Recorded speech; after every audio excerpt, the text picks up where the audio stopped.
Student कैसे हैं आप सभी। आज हम इस वीडियो के अंदर पढ़ने वाले पॉइंट चैप्टर जो स्ट्रेट लाइन से पहले आता है मेंस और एडवांस के अंदर। इसका लगभग पूरा चैप्टर ही है पॉइंट का। 11th के अंदर आता है स्ट्रेट लाइन के अंदर। हम मेंस और एडवांस की तैयारी के लिए पढ़ रहे हैं। अगर आप टारगेट के हैं तो भी कोई दिक्कत नहीं। पॉइंट चैप्टर है, इधर पूरा चैप्टर लेकर चलेंगे। वैसे पॉइंट ये टॉपिक होता है, लेकिन अगर आप मेंस की तैयारी करते हैं, एडवांस और मेंस जेई की तैयारी, तो पॉइंट पूरा पढ़ना पड़ेगा। पॉइंट के अंदर देखिए, सबसे पहले बेसिक से हम पढ़ेंगे इंट्रोडक्शन। पॉइंट होता क्या, आप ये जानते हैं एक्स एक्सिस और वाई एक्सिस, पॉजिटिव एक्सिस और पॉजिटिव वाई, एक्स डेस वाई डेस या नेगेटिव नेगेटिव। यहाँ पर ये फर्स्ट सेकंड थर्ड और फोर्थ क्वाड्रेंट होता है। इसमें देखिए, यहाँ पर कोई बिंदु मैंने पी एक्स वाई ले लिया, तो एक्स तो होती है भुज और वाई होती है कोटि। ये समझ में आ गया। वाई क्या होती है, इसकी यहाँ से दूरी, ये वाई होगी और ये एक्स होगी। ये तो आपको पॉइंट ये पता होता है, सबको पता है। जो आईआईटी की तैयारी करने वाला उसको तो पता ही होगा भाई। अगर मैं दे दूँ फर्स्ट 2 और 3 पॉइंट, तो ये किस क्वाड्रेटिक में है? फर्स्ट में। -2 और 3 सेकंड में, क्योंकि एक्स माइनस है वो सेकंड में और वाई पॉजिटिव है। -2 और 0, अब देखिए एक्स नेगेटिव है, वाई पॉजिटिव है। किस में होगा? थर्ड में या फोर्थ में? सेकंड में होगा। नेगेटिव एक्स एक्सिस का केस -2 और 0 नेगेटिव एक्स एक्सिस पर होगा। आप तो क्या कहेंगे, या सेकंड करेंगे या थर्ड करें? गलत है। 0 ना तो थर्ड पर आता है ना सेकंड। 0 तो इस एक्सिस पर ही आएगा, इस पर वाई का, तो यानी नेगेटिव एक्स एक्सिस। एक्स इधर है तो नेगेटिव एक्स एक्सिस लिखेंगे हम। ना तो यहाँ पर लिख सकते हैं ना यहाँ, क्योंकि ये यहाँ पर है। समझ में आ गया। अगर 0 है तो आप एक्स एक्सिस ही बोलेंगे, वाई है तो वाई एक्सिस, लेकिन उसमें पॉइंट नहीं बोल सकते। आप देखिए, इसमें क्वेश्चन अच्छा सा ये मेंस के अंदर आया हुआ पॉइंट के टॉपिक्स। ये एक्स एक्सिस है, ये वाई एक्सिस है। यहाँ से यह दूरी 1, ये कोऑर्डिनेट 1/2, 1/4, 1/8, 1/16, ऐसे डबल होता जा रहा है। डबल होता जा रहा है। ये इधर गया, सॉरी डबल क्या, आधा होता जा रहा है, हाफ हाफ होता जा रहा है। यहाँ पर डबल था, इधर से इधर आता है डबल होता जा रहा है, और इधर से इधर चले तो हाफ होता जा रहा है। इसका आधा, ये इसका आधा। यहाँ बिंदु P है, एक्स और वाई इसके कोऑर्डिनेट बताना है। तो इसको देखिए, ज़्यादा डिफिकल्ट नहीं है ये। अगर आपको सीक्वेंस पड़ी हुई है तो 1 सेकंड लगेगा इसको।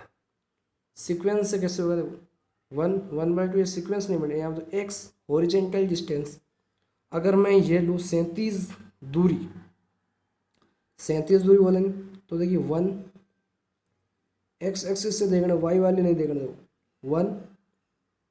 1/4, 1/16, यहाँ पर क्या आ जाएगा? यहाँ 32, 1/64 आ जाएगा, है ना। यहाँ पर सॉरी मिस्टेक है, 1/64 आएगा। यहाँ इनफाइनाइट तक, कहाँ तक? अनंत तक चल रहा है, आगे पता नहीं। तो इसका अनंत तक, ये तो सीक्वेंस का फॉर्मूला होता है सम योग गुणोत्तर श्रेणी के अंदर। गुणोत्तर श्रेणी है या नहीं, एक सब चलेगा। देखो 1/4, 1/16 ऐसे होता जा रहा है। यानी 1/4 की इसमें वो है क्या, सार्वंतर, सार अनुपात। सार अनुपात 1/4 कैसे निकालें? 1/16 बटे में 1/4, तो आएगा आपका 1/4। इससे भी दिख रहा है, जिसने सीक्वेंस पढ़ ली उसको सीधा ही दिख रहा है भाई। अब देखिए, इसका अनंत पदों का योग होता है a बटे में 1 माइनस आर।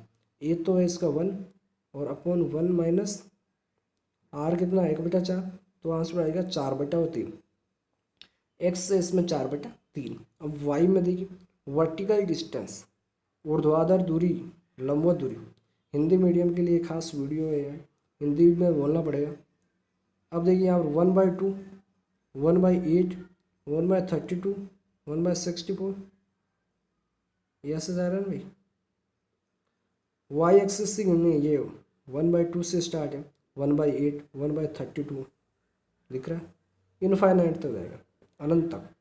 अब देखिए, इसका जो गुणोत्तर श्रेणी में सम हो जानते हैं, ए बटे में 1 माइनस आर। ए कितना है? 1/2 अपॉन 1 माइनस आर कितना है? माइनस के, क्योंकि एक बार प्लस एक बार माइनस हो तो सार्व अनुपात वो कितना आता है?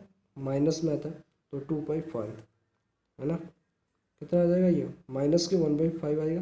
तो इसमें से निकालेंगे तो आंसर आ जाएगा 25y 255। ये इस प्रकार क्वेश्चन हो जाएगा। ऐसा क्वेश्चन मेंस में आया हुआ है, ये PYQ 2019 में आया है। बहुत इजी क्वेश्चन है वैसे तो, अगर नहीं किया तो बच्चा देखेगा यार पॉइंट चैप्टर नाम तो पॉइंट है, क्वेश्चन ऐसा कैसे है। अब देखिए डिस्टेंस बिटवीन 2 पॉइंट्स, 2 बिंदुओं के बीच की दूरी कैसे निकालते हैं वो देखिए। इसमें देखिए डिस्टेंस बिटवीन 2 पॉइंट्स, 2 बिंदुओं के बीच की दूरी, यह एक्स एक्सिस है, वाई एक्सिस है।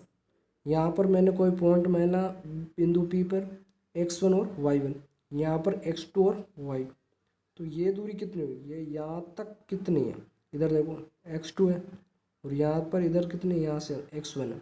बीच की दूरी कितनी होती है x2 माइनस x1, अरे भाई इसमें से ये घटा दो। और ये यहाँ पर बिंदु P y1 है, ये दूरी ये y1 है यहाँ से, और ये कितनी y2, तो यह दूरी कितनी आई y2 माइनस y1। तो इसका फॉर्मूला बनता है PQ बराबर under root x2 minus x1 का whole square plus y2 minus y1 का whole square.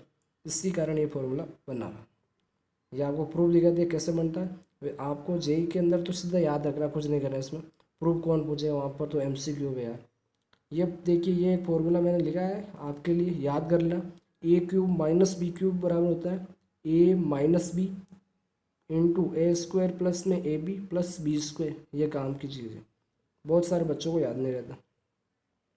Find distance between point, देखो भाई चैनल तो वैसे हिंदी मीडियम का है, लेकिन ये मैंने इंग्लिश में क्वेश्चन इसलिए लिखे क्योंकि हिंदी में मिले नहीं। मैंने PYQ ढूंढे तो ये हिंदी में नहीं मिले, मैंने सीधा इंग्लिश में चेक लिया, आपको हिंदी में बताऊँगा पूरा। Find distance between point T1³ और √2T1 and T2³ minus √2T2 if T1 and T2 are the roots of equation x² minus 2√2x+। ये बोल रहा है कि आपको दूरी बतानी, इन 2 बिंदुओं के बीच की दूरी बतानी है, और जो समीकरण है वो ये दी गई है। अब T1 और T2 इसके क्या रूट मूल है इसके, तो T1 और T2 आपको इससे निकालने हैं, फिर इसमें रखने हैं और दोनों बिंदुओं के बीच की दूरी निकालनी। तो फॉर्मूला क्या बन जाएगा, पहले PQ बराबर under root x2 minus x1, ये x1 माइनस x2 मतलब बात एक ही है। अगर मैं ये कर रहा हूँ T1³ x1 और माइनस में कर रहा हूँ T2³ और इसका whole square plus √2T1 minus, और ये माइनस माइनस क्या हो जाएगा, ये माइनस तो आएगा फॉर्मूले का, फिर इसका माइनस तो हो जाएगा प्लस √2T2 का स्क्वायर। और ये फॉर्मूला क्या होता है T1³ माइनस T2³ मैंने बताया अभी, तो ये हो जाएगा T1 minus T2 into T1 square plus T1 T2 plus T2 का होल स्क्वायर, ये इसका होल स्क्वायर है, और इनको माइनस कर दोनों। अब देखिए मैं इसमें T1 और T2 की वैल्यू पुट करूँगा, उससे पहले एक और इसको सॉल्व कर लेते हैं। T1 माइनस T2 का whole square, T1 square plus T2 square plus T1 T2 का whole square plus 2 T1 plus T2 का होल स्क्वायर, ये तो बन गया फॉर्मूला। अब इनकी वैल्यू निकाल लेते हैं। जो समीकरण दी थी रखी थी वो थी x² माइनस 2√2x प्लस 1 बराबर 0। हम जानते हैं द्विघात वो क्या होता है, Shridharacharya formula minus b plus minus √b² minus 4ac/2ac। तो उससे लिखेंगे तो x की वैल्यू आएगी, देखो 2√2, यहाँ पर माइनस लगाते हैं तो ये माइनस इसमें पहले से तो हो जाएगा प्लस 2√2 प्लस माइनस √b का स्क्वायर, यानी 2√2 का स्क्वायर करेंगे तो कितना आएगा, इसका 4 इसका 2 8 माइनस 4/2, x बराबर है √2 प्लस 1 और √2 minus 1। T1 square plus T2 square की value T1 plus T2 minus 2T1 T2। अरे भाई इसकी वैल्यू रखनी पड़ेगी T1 प्लस T2 का स्क्वायर की, तो यहाँ से मैं सीधे निकाल लेता हूँ माइनस 2T1 T2, तो इसकी वैल्यू कितनी आ जाएगी 8 माइनस 2 इंटू 1 बराबर 6। मैंने इसकी वैल्यू निकाली पूरे की, कितनी आएगी 6। अब रख दो वैल्यू, इसकी रख दो 4, T1 minus T2, T1 plus T2 बराबर होता है √2 प्लस 1 और माइनस √2 माइनस 1, 2√2 वो देखो T1 माइनस T2 की वैल्यू आई है 4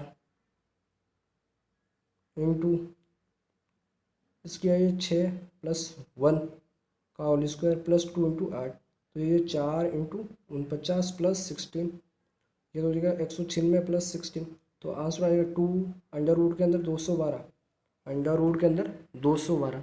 ये शानदार क्वेश्चन है, ये भी एक बार मेंस में आया हुआ है। ये मैं आपको मेंस और एडवांस के जितने PYQ वो करवाऊँगा एग्जाम्पल के रूप में, क्योंकि फालतू के जो एग्जाम्पल से क्या मतलब है, एजी से आपको पता चलना चाहिए कि जे कैसा एग्जाम है। अब देखिए आगे टॉपिक पॉइंट के अंदर देखिए क्वाड्रेटियल यानी चतुर्भुज, क्वाड्रेटियल यानी चतुर्भुज, ये पैरेललोग्राम समांतर चतुर्भुज, इसमें आमने सामने की भुजा समान होती है, ये और ये आमने सामने की भुजा आपस में समान होती है। D1 और D2 में यहाँ पर विकर्ण लेकर चल रहा हूँ, इसका विकिरण और इसका विकिरण कभी समान नहीं होता, समांतर चतुर्भुज है। फिर रेक्टेंगल आयत, इसमें कोण 90 डिग्री और D1 बराबर D2 यानी दोनों विकर्ण बराबर होते हैं। फिर है रोम्बस समचतुर्भुज, समचतुर्भुज में आमने सामने भुजाएं समान होती है और लेकिन विकर्ण समान नहीं होते। स्क्वायर वृत्त के अंदर ये एंगल 45 डिग्री है, ये तो सब में होता है लेकिन 90 होता है, हाफ एंगल 45 हो जाए, इसमें विकर्ण समान होता है, खास ये बात है। समांतर चतुर्भुज में विकर्ण समान नहीं होते, आमने सामने की भुजा समान होती, आयत में आमने सामने की भुजा समान नहीं होती और विकर्ण समान होते हैं। समचतुर्भुज में आमने सामने की भुजा समान होती है लेकिन विकर्ण समान नहीं होते। वृत्त में भुजा समान होती है और विकर्ण समान होते हैं। नोट में लिखेंगे विकर्ण आपस में एक दूसरे को बिसेक्ट करते हैं, बाइसेक्ट यानी प्रतिच्छेद करते हैं या काटते हैं। विकर्ण आपस में एक दूसरे को क्या करते हैं, बाइसेक्ट करते हैं। नोट सेकंड, ये जो आपको थ्योरी पढ़ा रहे हैं इंपॉर्टेंट क्वेश्चन आते हैं, इनमें से भी कथन चुनिए कौन सा सही है कौन सा नहीं है, पहले का दूसरा सही है, ये सब आते हैं ना संबंधित, उनमें काम आते हैं और इसको समझ में क्वेश्चन को सोल्व करने में काम आएगी, आपको याद करने लायक चीज़। नोट सेकंड में, यदि किसी चतुर्भुज के विकर्ण एक दूसरे को समद्विभाजित करते हैं, समद्विभाजित करते हैं तो वह समचतुर्भुज, तो वह चतुर्भुज एक समांतर चतुर्भुज होगा। यह देखिए यह कोई चतुर्भुज है, इसके विकर्ण एक दूसरे को समद्विभाजित करते हैं, यहाँ से काटा और ये बराबर आएगा, ये दोनों बराबर, SAS का वो लगेगा, इन साइड एंगल साइड, दो भुजा और एंगल सेम है। त्रिभुज COB त्रिभुज AOD के बराबर होगा, तो BC बराबर में AD, BC पैरेलल AD हो जाएगा इसके अंदर। नेक्स्ट देखिए topic section formula, section formula यानी विभाजन सूत्र, इसमें अंत विभाजन और बाह्य विभाजन। यहाँ पर देखिए ये कोई बिंदु A और B, यह पॉइंट P है, यह तो होगा अंत विभाजन। इसमें कैसे होगा देखिए अंत विभाजन, यह बिंदु A है, बिंदु B, बीच में बिंदु P है, ये M अनुपात N अनुपात में विभाजित करा, यानी अंदर है, यहाँ से यहाँ तक M है और यहाँ से यहाँ तक N है, M अनुपात N में। अगर आपको पूछ ले PA दूरी और PB दूरी कितनी होगी, याद कीजिए, ये आपने नहीं पढ़ा होगा, अगर आपने फाउंडेशन वगैरह की है तो पढ़ा होगा, नहीं तो नहीं पढ़ा। तो देखिए इससे कैसे याद करेंगे, PA बटे में PB बराबर में M बटे में लिख सकता हूँ भाई, इसका अनुपात तो M है और इसका अनुपात N है, इसका मतलब ये तो हुआ PA बटे में PB बराबर M बटे हुए N। PA बराबर हो जाएगा PA बराबर क्या हो जाएगा M के, समझे नहीं आप, PA बराबर M है, के मैंने कुछ भी मान लिया, PA दूरी मैंने मान ली, जैसे कुछ भी है तो के मतलब कोई वैल्यू है उसकी, और PB मैंने मान ली N के कोई वैल्यू से, वापस इसमें रखूँगा तो M बटा N ही आ रहा है। PA प्लस PB बराबर होता है AB, PA प्लस PB बराबर कितना हुआ AB, हाँ MK प्लस NK, PA कितना MK, PB कितना NK बराबर AB, K बराबर कितना हुआ, कॉमन ले लिया तो M प्लस N आया, तो A बटे में M प्लस N, AB बटे हुए M प्लस N, ये तो हो गया K। अब देखिए PA दूरी निकालनी है तो उसका फॉर्मूला हो जाएगा, जो अनुपात दिया गया इसमें अनुपात M दिया गया, M बटे में PA दूरी कितनी, यहाँ से देखो M के होती तो M तो मैंने रख दिया, और K कितना AB बटे में M प्लस N, और PB में देखो N के, एन रख दिया, के की वैल्यू ए बी बटे हुए एम प्लस एन, ये आ गया पी ए और पी बी का फॉर्मूला। वैसे देखा तो जो दिया गया उसका अधिक अनुपात, पी ए निकालना, इसका अधिक अनुपात, सॉरी क्या बोलते हैं इसको, अनुपात, सिर्फ अनुपात, इसका अनुपात अपॉन दोनों का अनुपात का योग इनटू ए बी। इसके अंदर भी ऐसे ही। इसमें कैसा क्वेश्चन आता है, देखो ये ए और बी दे रखा है, इसमें अनुपात 2 और 3 में बांट दिया, तो पी ए दूरी निकालो, तो 2 बटे में दोनों को जोड़ दो 5 इंटू बीच की दूरी 20, तो हो गया 8। पी बी दूरी निकालनी ये वाली, इसका अधिक अनुपात, सॉरी यार अनुपात, वेक्टर पढ़ा रहा था तो कन्फ्यूजन होता है, 3/2 + 3 5 इंटू 20, तो हो गया 12। इस प्रकार आता है। पॉइंट का ये हाफ चैप्टर, आधा चैप्टर हुआ अभी, पॉइंट का आधा चैप्टर और है, वो पार्ट सेकंड में हम बताएंगे आपको। आप चैनल को सब्सक्राइब कर लेना, वीडियो बने रहना, और इस प्रकार मेंस के जितने भी मैथ, फिजिक्स और केमिस्ट्री सारी करवा देंगे, जेई की मेंस और एडवांस की। जेई में पीवाईक्यू लगाते रहना, और भी पीवाईक्यू सीरीज भी लाएंगे जिसके अंदर प्रीवियस क्वेश्चन लाएंगे 5-6 साल के।